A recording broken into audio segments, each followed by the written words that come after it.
Hello बच्चों, मैं अग्रवाल रुचि राजस्थान सरकार और वेदांता के CSR इनिशिएटिव ई कक्षा में आप सभी का स्वागत करती हूँ, जिसके टेक्निकल पार्टनर है मिशन ज्ञान। तो बच्चों, हम पढ़ रहे थे बाजार संतुलन, हमारा 5th चैप्टर, जिसके लास्ट वीडियो में हमने जाना था कि किस प्रकार से मांग और पूर्ति की शक्तियां मिलकर बाजार में संतुलित कीमत और संतुलित मात्रा निर्धारित करती है। हमने ये भी जाना था कि क्रेता क्या होता है, सीमांत उपयोगिता के आधार पर कीमत देना चाहता है और विक्रेता सीमांत लागत अपनी निम्नतम कीमत वसूलता ही है, और इन दोनों सीमाओं के बीच बाजार में क्या होती है, संतुलित कीमत निर्धारित होती है और उसके अनुसार संतुलित मात्रा भी निर्धारित होती है। तो अब हम आगे बढ़ते हैं। हम जानते हैं कि फर्मों की स्थिर संख्या यदि होती है तो बाजार में किस प्रकार से संतुलन निर्धारित होता है। तो शुरू करते हैं। बच्चों, हमने पढ़ा था कि फर्मों की स्थिर संख्या यदि बाजार पूर्ति और बाजार मांग वक्र हमें दिए हुए हैं, फर्मों की संख्या स्थिर है, उनमें कोई परिवर्तन नहीं हो रहा पूर्ति में, बाजार की पूर्ति में, तो क्या होता है कि संतुलित कीमत और संतुलित मात्रा निर्धारित हमने करनी सीख ली। लेकिन यदि अधिक मांग की स्थिति हो जाती है, अर्थात मांग तो अधिक हो जाती है और पूर्ति कम रह जाती है, और यदि अधिक पूर्ति की स्थिति हो जाती है कि पूर्ति अधिक हो जाती है और मांग कम हो जाती है, तो किस प्रकार से बाजार फिर से संतुलित हो जाता है वो जानेंगे हम यहाँ पर।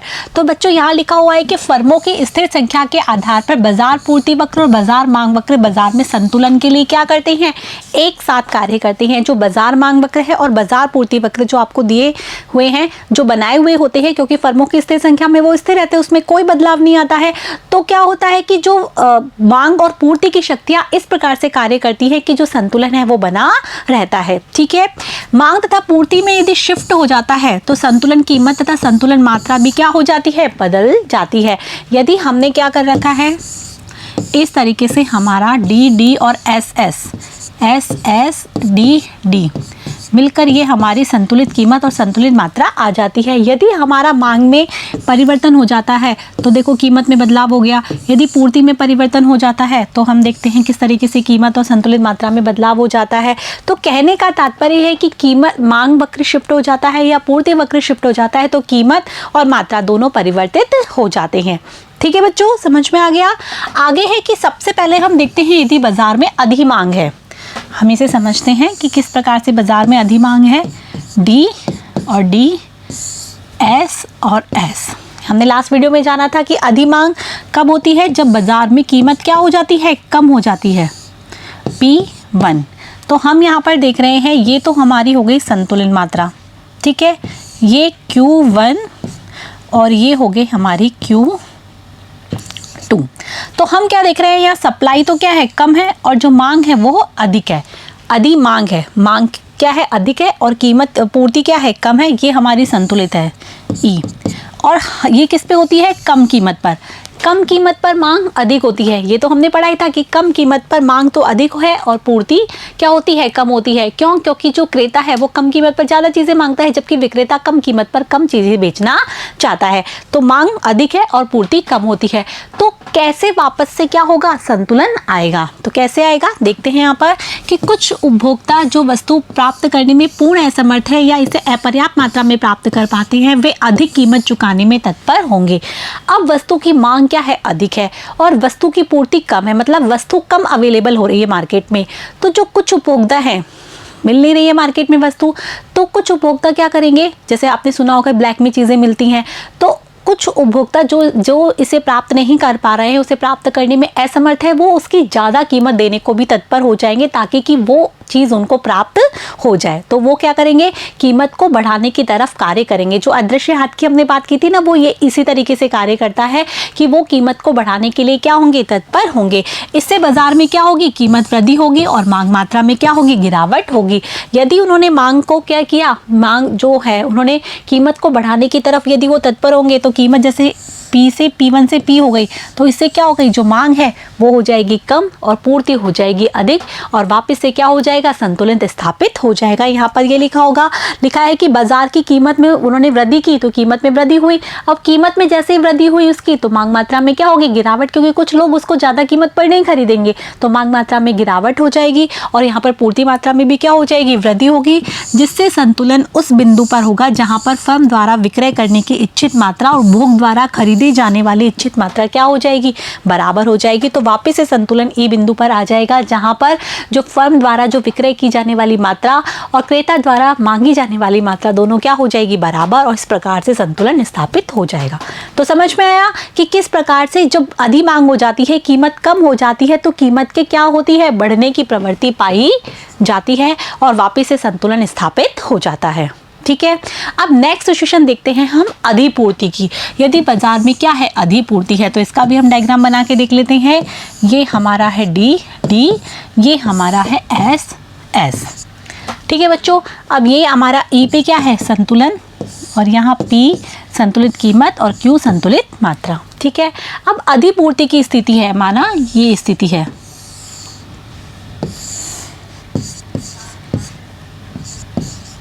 ठीक है, हम यहाँ पर क्या देख रहे हैं कि ये जो है अधिपूर्ति है, यहाँ पर जो है Q2 है, यहाँ पर क्या है, पूर्ति तो अधिक है और जो मांग है वो क्या है, कम है। मांग तो है Q1 और जो पूर्ति है वो Q2, मतलब पूर्ति तो क्या है, मांग से अधिक है, अर्थात सप्लाई ज़्यादा है किससे, डिमांड से। अधिपूर्ति है अर्थात कैसी कीमत पे है ये, अधिक कीमत पर।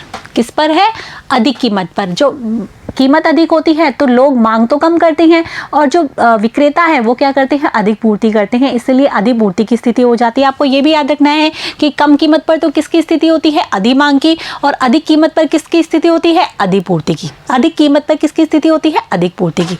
ठीक है बच्चों, आगे समझ में, तो यहाँ पर यही है कि यदि बाजार में क्या है, अधिपूर्ति है, तो फर्में अपनी इच्छित मात्रा विक्रय करने में क्या होगी, असमर्थ, क्योंकि उन्होंने अधिक कीमत पर जा रही हैं, पूर्ति अधिक है, तो वो अपनी इच्छित मात्रा को क्या करनी पाएंगी, बेच नहीं पाएंगी, क्योंकि क्रेता खरीदेंगे ही नहीं अधिक कीमत पर।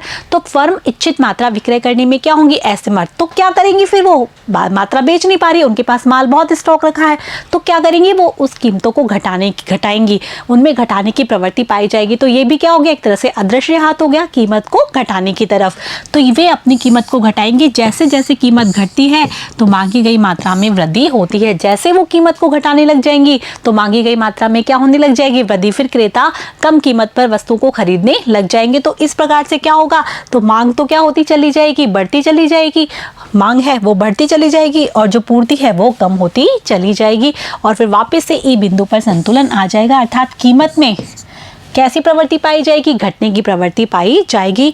पूर्ति मात्रा क्या हो जाएगी, घट जाएगी, और फर्म अपनी इच्छित मात्रा उत्पादन बेच पाती है, क्योंकि इस कीमत पर बाजार मांग और बाजार पूर्ति की क्या हो जाती है, बराबर हो जाती है। फर्म भी अपनी इच्छित मात्रा बेच पाएगी, क्रेता भी अपनी इच्छित मात्रा खरीद पाएंगे, और यहाँ पर मांग और पूर्ति दोनों बराबर हो जाएंगे, और वापस से ई पर संतुलन स्थापित हो जाएगा। समझ में आ गया बच्चों कि फर्मों की स्थिर संख्या होने पर किस प्रकार से बाजार मांग और बाजार पूर्ति यदि क्या होती है, असंतुलित हो जाती है, यदि कीमत क्या होती है, असंतुलित हो जाती है, तो यदि अधिक मांग की स्थिति है तो फर्मों में क्या होगी, जो कीमत है उसमें बढ़ने की प्रवृत्ति पाई जाएगी, और अधिक पूर्ति है तो कीमत में घटने की प्रवृत्ति पाई जाएगी।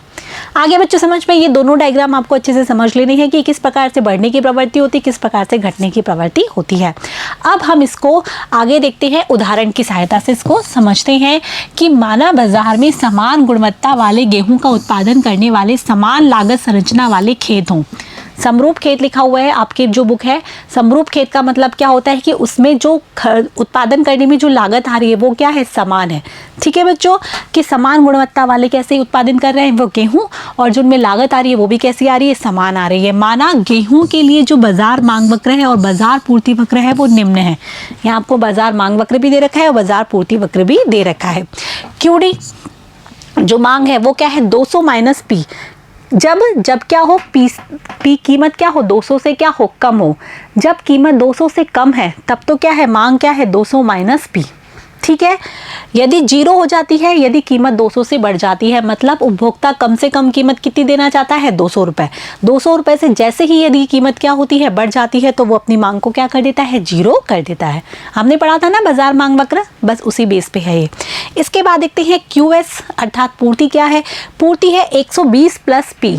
ठीक है, क्योंकि P 10 से अधिक या बराबर है। यदि कीमत विक्रेता को 10 से ज़्यादा या अधिक मिलती है तब उसकी पूर्ति क्या होती है 120 प्लस पी, मतलब उसको 10 रुपये से अधिक या बराबर कीमत मिलनी चाहिए। यदि इससे कम कीमत मिलती है तो वो उत्पादन बंद कर देता है, वो पूर्ति नहीं करता है।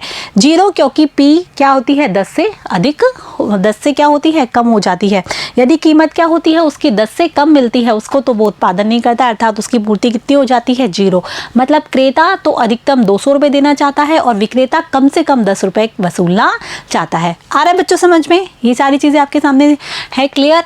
इसके बाद यहाँ Q0 गेहूं के लिए मांग है, जो QD वो किसके लिए मांग है गेहूं के लिए, QS जो वो किसके लिए पूर्ति है QS गेहूं के लिए पूर्ति है ये 120 प्लस पी, और जो पी है वो गेहूं की प्रति 1 किलोग्राम कीमत है, जो पी है वो गेहूं की प्रति किलोग्राम क्या है कीमत है। समझ में आ रहा है बच्चों कि जो उपभोक्ता है वो क्या मांग करता है, जो क्रेता है वो क्या पूर्ति करता है। तो हमें क्या ज्ञात करना है यहाँ पर, जो बाजार पूर्ति है, बाजार संतुलन है वो हमें ज्ञात करना है। तो हम यहीं पर ज्ञात कर लेते हैं, थोड़ा बहुत हम पीछे भी कर लेंगे। बाजार संतुलन क्या है, तो बाजार संतुलन के लिए हम कह सकते हैं QD बराबर QS ई। बाजार संतुलन कहाँ पर होता है, जहाँ पर बाजार मांग और बाजार पूर्ति दोनों क्या हो जाते हैं बराबर। तो बाजार मांग क्या है 200 माइनस पी बराबर बाजार पूर्ति क्या है 120 प्लस पी।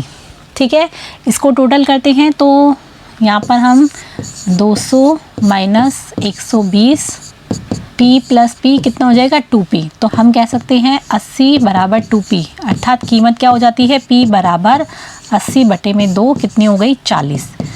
अर्थात जब बाजार मांग और बाजार पूर्ति दोनों जब बराबर हो जाते हैं तो संतुलित कीमत हमारी आ रही है 40। अर्थात जो क्रेता है वो कितने रुपए देगा 40 रुपये, और विक्रेता कितने रुपए हासिल करेगा 40 रुपये। तो दोनों क्या होंगे यहाँ पर सेटिस्फाई हो जाएंगे, संतुष्ट हो जाएंगे। अब हम यहाँ पर क्या ज्ञात कर लेते हैं, मात्रा भी ज्ञात कर लेते हैं कि जो संतुलित कीमत तो हमने ज्ञात कर ली कि संतुलित मात्रा क्या होती है। अब तो हम दोनों में फिट करके देख लेते हैं। QD बराबर क्या था हमारा 200 माइनस पी, तो QD बराबर 200 में से 40 जाता है तो हमारा बचता है 160। ठीक है, हम इसको QS के आधार पर भी देख लेते हैं। QS 120 प्लस P 120 प्लस 40 तो हमारा आ जाता है 160। अर्थात जो 40 जो कीमत है संतुलित कीमत, इस पर मांगी जाने वाली मात्रा कितनी है 160, और जो पूर्ति की जाने वाली मात्रा है वो भी कितनी है 160। अर्थात संतुलित कीमत कितनी हो गई हमारी 40 और संतुलित मात्रा हमारी हो गई 160। ठीक है बच्चों, अब हम यहाँ पर अधिमांग और अधिपूर्ति की सिचुएशन देखते हैं। हम मान लेते हैं जो हमारी संतुलित कीमत है वो कितनी है 40। अब हमने पढ़ा था कि जब अधिमांग होती है तो संतुलित कीमत क्या हो जाती है कम हो जाती है। यही पढ़ा था ना हमने कि संतुलित कीमत क्या हो जाती है कम। अब आप मान लेते हैं 40 की जगह हम निर्धारित कर देते हैं 25। क्या निर्धारित कर देते हैं 25 कि P1 कर देते हैं इसको कि P1 है मान लिया 25। ठीक है, तो हम इस पर संतुलित मात्रा देखते हैं। QD 200 माइनस P अर्थात 200 माइनस 25 175। ठीक है, और QS देखते हैं हम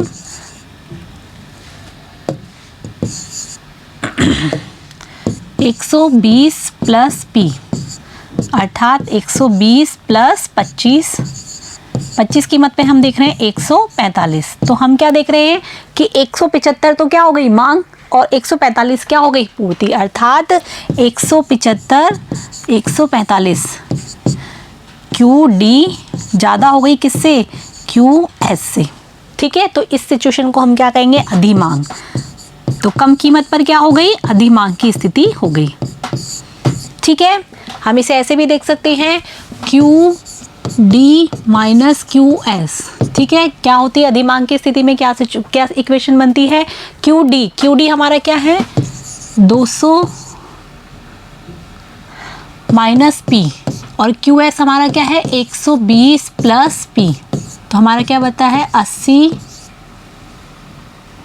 200 माइनस P और 120 प्लस P 80 माइनस 2P। ये हमारा बनता है क्या Q D minus Q S, ये हमारा अधिमांग का बनेगा स्थिति, अधिमांग की स्थिति। ठीक है बच्चों, समझ में आया। तो कम कीमत होने पर क्या होता है, अधिमांग की स्थिति होती है। अब हम क्या करते हैं, इसको अधिपूर्ति की स्थिति में देख लेते हैं। तो अभी हमने क्या की थी, जो मांग है, जो कीमत है, वो हमने क्या की थी, कम निर्धारित की थी। अब हम कीमत, जो संतुलित कीमत है, उससे अधिक निर्धारित कर देते हैं।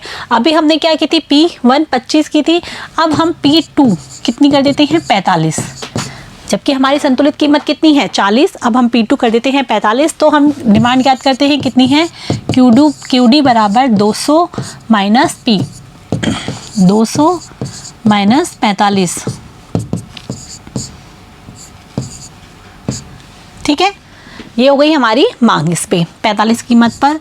अब हम पूर्ति देखते हैं, पूर्ति है 120 प्लस P,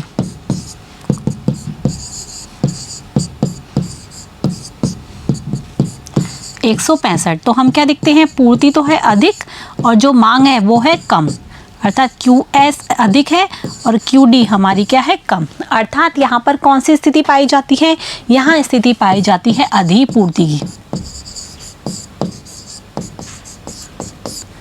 अधिपूर्ति की स्थिति, जहाँ पर सप्लाई तो क्या हो गई ज़्यादा और मांग क्या हो गई, कम हो गई, क्योंकि हमने क्या की, कीमत को क्या कर दिया है, हमने अधिक निर्धारित कर दिया है।